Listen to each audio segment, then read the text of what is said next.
Әсіп дайындайын деп тұрмын. Ол үшін жылқының іш құрылысын алдым. Жүрегі, бауыры, іш майы және 2 бүйрегі. Қараңыздар, қандай семіз, әдемі бүйректер. Енді ең алдымен салқын суға шамалы тұзды салып, езіп аламын. Осы суға жаңағы бүйректерімді 40 минутқа салып қоямын. Енді үш құрылыстың барлығысын ет тартқыштан өткізіп аламын. Әсіптің фаршы дайын.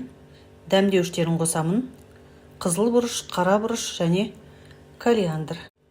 Бисмиллахиррахманиррахим деп жұмыртқа. Татымды етіп тұзын саламын. Қара құмық қосамын. Гречка, орысша айтқанда. 1 шай кесе. Жарты литр салқын су құямын.